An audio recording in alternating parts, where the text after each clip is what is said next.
Olá, sejam bem-vindos de volta ao meu canal. E no vídeo de hoje, como vocês já viram aí na legenda, eu vou comentar com vocês o meu diagnóstico, tanto quanto tardio, do TDAH. Então, digamos assim, que foi um diagnóstico de TDAH adulto. E sim, galera, eu fui diagnosticada com TDAH aos 28 anos. Mas você imagina que eu convivi a vida toda com TDAH, afinal, nós nascemos com TDAH. E é sobre isso que eu vou falar hoje, sobre diagnóstico, sobre sintomas, como que eu procurei ajuda, como eu notei essas coisas em mim. E se você clicou porque você também tá com dúvida, fica aqui e vamos embora para esse vídeo.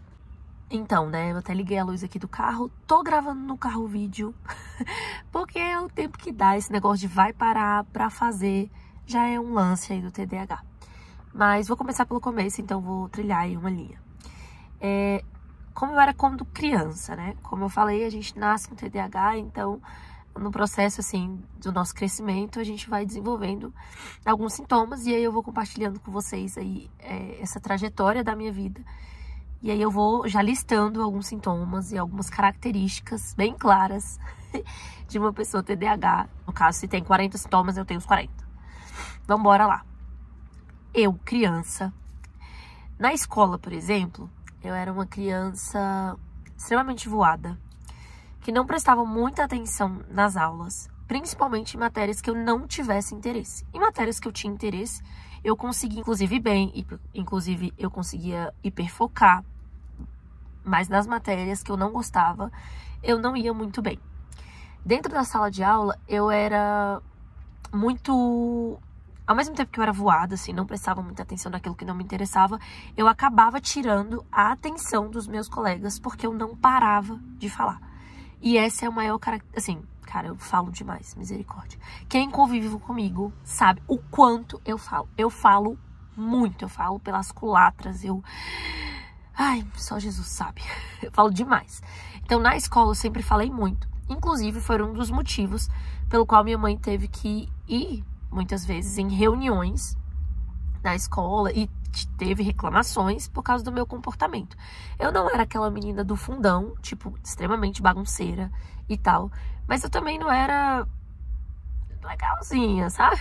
Eu acabava tirando realmente a atenção das pessoas, a ponto do professor ter que me trocar de lugar, me colocar em outro lugar, e ainda assim eu continuar com bolinha de papel e tal, porque pra mim ficar parada, sentada, por muito tempo fazendo a mesma coisa é impossível, é difícil até hoje. E aí já tá né, desses sintomas. Vai classificando aí, galera, muitos sintomas. Então eu sempre fui assim, né, a vida toda. Beleza, fui crescendo e fui me tornando cada vez mais ansiosa. Isso desde criança, tá? Minha mãe relata que, por exemplo, se eu tivesse um passeio na escola, jamais ela me falava desse passeio, se não fosse no dia do passeio, praticamente, ou um dia antes. Porque senão não deixava ela em paz, não deixava ninguém dormir, porque eu só falava disso. Eu ficava extremamente ansiosa e era o dia da minha vida, era o evento. Vocês vão ver que minha vida foi marcada por eventos. Gente, pra mim, pra fazer tudo tem que ser um evento. Porque se não for, eu não consigo. E beleza. Foi indo assim. Então, além de tudo isso, eu era aquelas pessoas, assim, em relação a trabalho na escola. Eu era, assim, tinha um trabalho para entregar sexta-feira, por exemplo. Dava na segunda-feira, que eu não tinha nada para fazer, na terça, na quarta, que não tinha nada para fazer, eu continuava sem fazer nada. E deixava sempre o trabalho para a última hora. Ah, Yuli, mas isso aí, tipo, eu também faço. Não, gente, mas era sempre. E fora quando eu esquecia, né? Quando eu não esquecia, porque acontecia demais eu esquecer a ponto de, tipo, chegar na escola, aí eu ver o pessoal com cartolina na mão e falar, tipo, como assim? Que é isso? Aí eu penso, ué, trabalho. Aí, tipo, não ter feito. Ou, por exemplo, ter esquecido, que já aconteceu, eu lembro de já acontecer de eu ter que ligar pra minha mãe levar a cartolina, porque eu fiz o trabalho e eu esqueci o trabalho em casa. Então era assim, sempre foi assim, com muitas dificuldades na escola, tendo que ter ajuda e aquele negócio todo. Beleza. Aí fui crescendo, né? Fui crescendo na escola, fiquei de recuperação muitas vezes. Assim, não é algo bonito de se dizer, mas, cara, eu fiquei. Eu nunca reprovei, porque eu acho que aí no final das contas, pelo fato de eu ter medo de reprovar de ano, ou não querer reprovar de ano, eu dava um jeito de tudo aquilo que eu não aprendi em, às vezes, semestres ou ano, porque eu ficava de recuperação final, ficava de recuperação bimestral, eu ia lá e fazia. Era o jeito. Eu ia lá e tirava a nota, por exemplo, sei lá, eu tinha que tirar pelo menos a média para poder passar na recuperação final, ou a quantidade de pontos que eu precisava, e eu tirava além. E assim, os professores não entendiam e às vezes nem eu conseguia me entender. E aí aqui entra o ponto. Eu nunca consegui me entender. Eu nunca consegui entender o porquê eu deixava as coisas para depois. O porquê eu procrastinava tanto desde criança. Porque eu sempre procrastinei a vida toda. Inclusive, esse foi o motivo pelo qual eu procurei ajuda psicológica, ajuda psiquiátrica. Porque não tinha outro jeito. Assim, isso tava me matando, o fato de eu deixar tudo para depois. Então, você imagina, durante a fase da infância, o fato de a gente ser agitado e tal, é de boa. Ah, não, é porque ela é agitada assim mesmo. Ah, porque ela é tagarela assim mesmo. Ah, porque ela fala demais assim mesmo. Beleza, assim é de boa. Nessa idade, nessa fase, é tipo tranquilo, tranquilo. Agora, quando você vai crescendo, quando isso vai ficando pesado, aí o negócio aperta.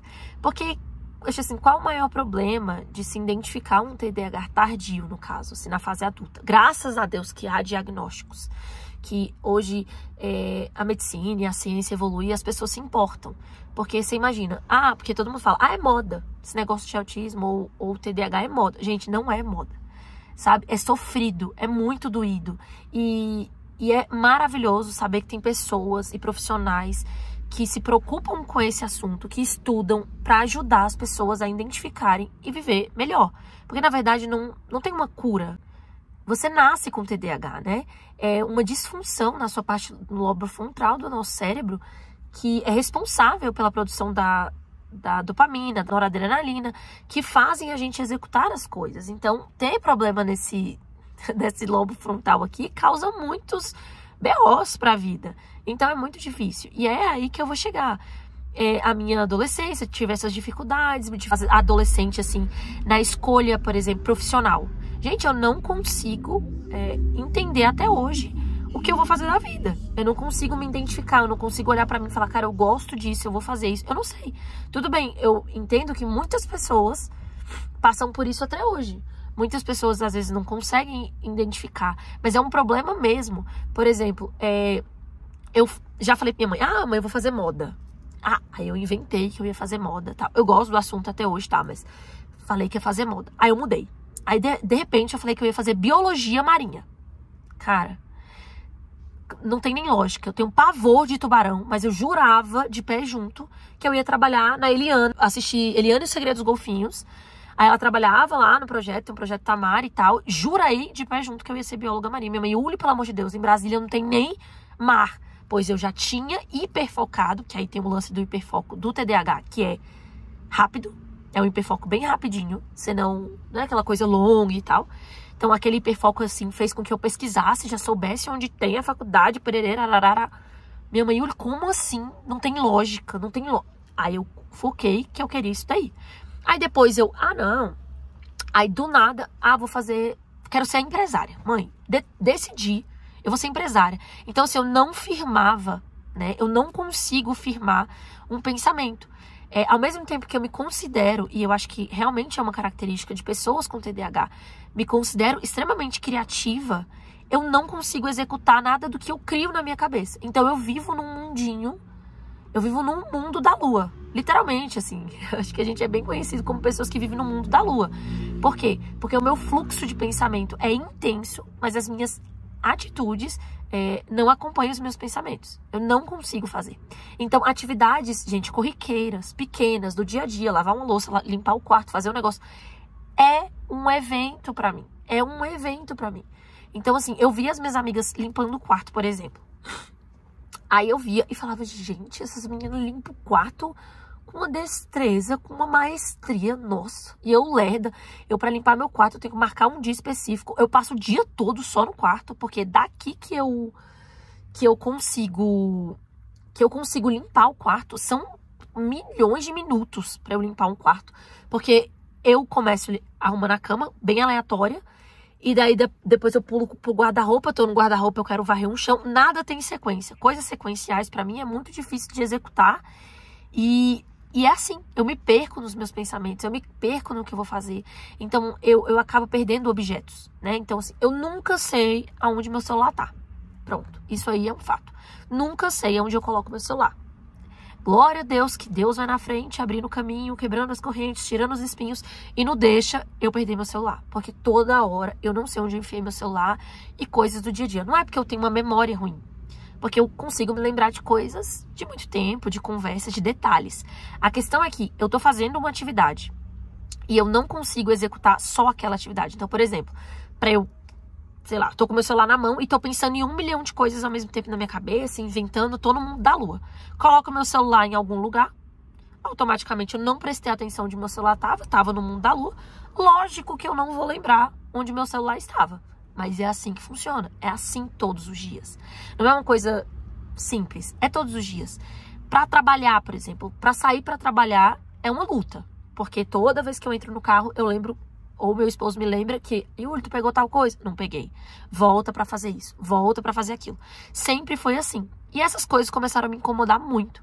A ponto de me trazer muita ansiedade. Eu falei para vocês que desde criança eu era ansiosa. Mas isso aumentou no nível hard.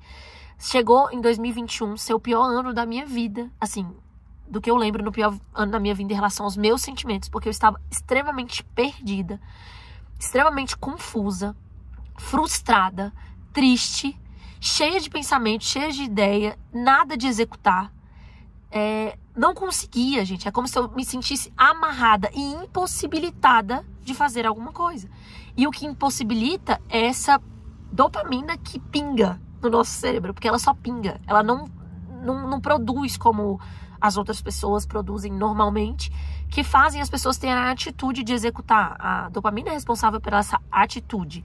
E também, o problema do TDAH no nosso lobo frontal aqui do cérebro, é ele que é o responsável por controlar ali o fluxo de pensamentos.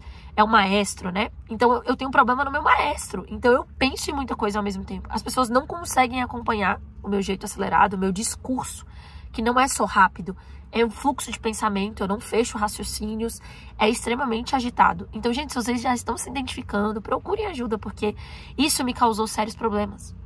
Então, isso já chegou realmente ao ponto de eu estar extremamente ansiosa, de ter crises de ansiedade muito feias, de pânico muito feias, de me coçar, de doer, de eu chorar desesperadamente.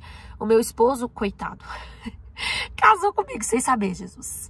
E aí agora não tem pra onde ele voltar. E ele via essas situações, ele saía fechando as janelas todas de casa porque ele achava que eu ia, sei lá, me jogar ou que eu tivesse, sei lá, de tão esquisito que eram as crises. E eu nem sabia que era possível isso acontecer com o meu próprio corpo. De tão sério que eram as situações, né? Eu tava vivendo dia após dia com muitas crises de ansiedade. E isso me encadeou pra uma série depressiva. E o porquê que eu tô compartilhando com vocês tudo isso aqui que eu tô falando? Porque é muito sério. Porque às vezes você pode estar se sentindo desse jeito, se sentindo culpada, frustrada, porque o fato da gente não conseguir executar as coisas, isso mexe muito com a nossa autoestima. Porque as pessoas ao nosso redor, elas não têm culpa. Elas não têm culpa da maneira que os nossos pensamentos fluem ou o quanto eu não consigo executar. Então, por exemplo, minha mãe, minha avó e as pessoas ao meu redor, o meu esposo, não tem nada a ver com isso. Com o fato de eu falar e não executar. Só que, pelo fato deles verem que toda vez que eu invento uma coisa, eu não executo, eles já não acreditam mais. Do tipo, não vai dar certo. Então, querendo ou não, eu ouvi. E eu acho que a maioria das pessoas com TDAH escutam isso, né? É preguiçoso, não vai conseguir fazer alguma coisa. E não é por maldade, não é porque as pessoas não gostam, não se importam. É porque é o que elas veem, né? E aí a gente acaba vendo que isso é real. Do tipo, mano, eu realmente sou podre na preguiça, né? Então eu sempre acreditei nisso, que eu era muito preguiçosa, que eu não fazia as coisas simplesmente porque eu não tenho força de vontade, porque eu não sou determinada e coisas assim. E não é verdade. Isso não é verdade. E isso causa uma série de sentimentos e encadeia mesmo, e leva a gente a um processo bem depressivo. E aí foi quando eu procurei ajuda psiquiátrica. Eu decidi, eu falei, cara, né, eu preciso de ajuda. Mas na verdade o que virou a chave assim do tipo, cara, eu devo ter TDAH, porque eu não pensava sobre isso, nem passava pela minha cabeça, eu não estudava sobre, não lia sobre e tal. Foi um vídeo, eu rolando aqui o o YouTube, vi um shortzinho do rapaz falando sobre TDAH adulto e listando os sintomas. E aí, que são todos esses que eu tô conversando com vocês, assim, tá fluindo aqui no meu fluxo de pensamentos, de ideias, do que eu recordo. E eu fui ticando todos. Eu falei, cara, eu tenho TDAH. E aí eu fiquei, caraca, eu saí falando pra todo mundo que eu tinha TDAH. Aí meu esposo, eu falei, como assim? Você, tipo, tem que pesquisar. Por que você quer tanto esse diagnóstico e tal? Você tá querendo usar isso como amuleto, como desculpa? Eu falei, não, Pedro, eu só quero dar nome pro que eu sinto.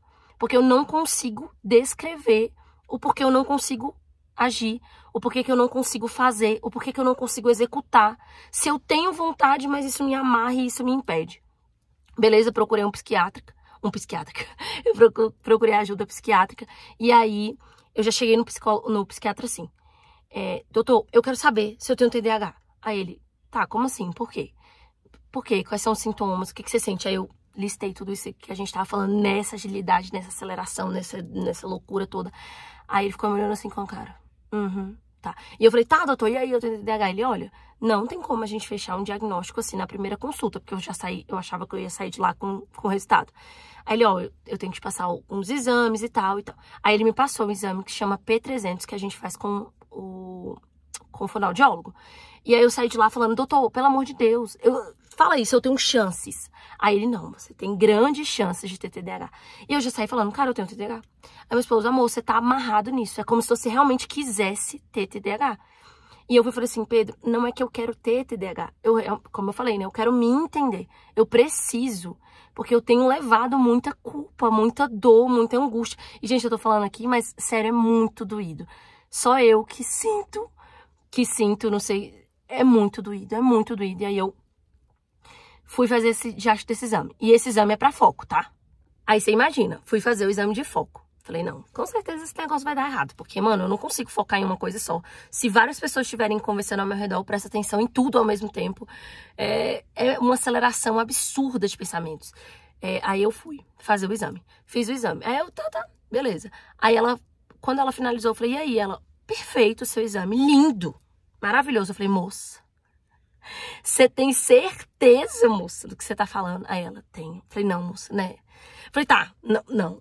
Eu falei, moça, é porque aqui não tem outras coisas, não tem vários estímulos. E por isso que eu consegui prestar atenção, porque não é assim. Ela, não tem como e tal, é isso mesmo. Eu falei, tá, então significa que eu não tenho TDAH. Ela, não, isso aqui é só uma via, é só uma maneira de começar e tal. Aí ele não pediu outros exames, eu falei, não, por enquanto não. Ela falou, não, então ele tá começando e tal. Eu falei, gente, tá bom, fui embora. Desci ali em Bela pra tomar café, porque era cedo da manhã, tomei café lá no lugar, na clínica. Tomei café. Aí tá, aonde eu tava, gente? Aonde que eu tava? No mundo da lua, claro. Tomando café no mundo da lua, pensando em mil outras coisas. Fui embora, linda e bela, atravessei a passarela, tararararará, pensando na vida, tararê. Peguei um ônibus, tal, raciocinando, tentando ser positiva, tipo, será, né, tal. Aí tá, desci do ônibus, né? Tô descendo do ônibus. Aí, pã, cadê o resultado do negócio? Porque ela me entregou o resultado. Cadê? O resultado do foco, que o negócio era pra foco. Cadê o resultado do foco? Tá com você, né? Porque comigo não tava. Esqueci aonde, minha gente? Lá no negócio onde eu tava tomando café. Porque eu tava no mundo da lua, esqueci no negócio, né? Aí eu liguei pro meu esposo e falei, amor, tu não acredita. Ele falou, eu não acredito. Eu falei, o exame do foco. Alguém que abrir esse exame aqui vai falar, gente, não bate. Não tá batendo. A pessoa que tá com foco, ok. Eu sei que não tem nada a ver, mas tipo, cara, eu esqueci o exame. É nesse nível mesmo, eu esqueço as coisas. E tá. Beleza. Aí ele me passou 10 sessões de psicoterapia e tal, pra fechar diagnóstico. Fiz as sessões. E no mesmo dia, ele falou assim, só pelo seu discurso a gente já sabe. E na primeira sessão de terapia, a minha psicóloga falou assim, só pelo seu discurso a gente já sabe. Aí eu, quê? Como assim pelo meu discurso? Ele falou a mesma coisa? Só porque eu falo rápido? Porque eu sou agitada? Não. É porque o seu fluxo de pensamento é muito acelerado, você não para em um assunto nem por 30 segundos, você não fecha, não conclui e tal. E aí a gente começou sessões de psicoterapia e tal pra fechar esse diagnóstico. E aí, por fim, fechou o diagnóstico que o psiquiatra fechou o diagnóstico, no caso, né? Eu retornei nele com o relatório do psicólogo de que eu realmente tenho TDAH. E aí ele recomendou que eu continuasse com as psicoterapias, porque existem muitas demandas para tratar. Porque aí é o caso, né? Porque o TDAH, quando descoberto na fase adulta, ele já não anda mais sozinho. Com o tempo, infelizmente, a gente vai adquirindo algumas doenças, né? Problemas psicossomáticos, como, por exemplo, ansiedade, síndrome do pânico e depressão, que, infelizmente, me acompanharam aí esses últimos anos, justamente por causa de um diagnóstico tardio. Então, é por isso que eu tô compartilhando, porque eu quero falar, e também porque isso pode ajudar, se você tá vendo, se você se identifica, a procurar ajuda, porque tem que ter ajuda, gente, tem que ter alguma coisa pra ajudar a gente com a ambiência, pra ajudar a gente a se entender. E não usar isso como comparativo, porque eu olhava pra minha vida e eu sempre me achei. E até agora eu ainda me sinto muito pra trás, muito fora, muito desconexa com as coisas, muito distante, muito... Parece que nada vai dar certo pra mim, parece que... Enfim, é assim que eu me sinto ainda, porque eu ainda tô em processo de terapia, eu ainda tenho que continuar. Mas que uma coisa eu entendi, eu não posso jamais me comparar com uma pessoa neurotípica, né? Porque eu sou uma pessoa neuroatípica. Então, seria desumano comigo mesmo fazer isso, me comparar. Porque eu posso até conseguir fazer as coisas, se Deus quiser eu vou conseguir. Mas é no meu tempo, é do meu jeito. Porque eu sou diferente. Todo mundo é diferente, mas assim, na minha mente, né, a mente de uma pessoa TDAH é diferente. E é isso, gente. É isso que eu queria compartilhar com vocês. Eu tenho TDAH e esses foram os meus sintomas. Espero que vocês tenham visto até aqui. Se viu, muito obrigada. Se identificou, enfim. Que Deus abençoe vocês. Até o próximo vídeo. Tchau!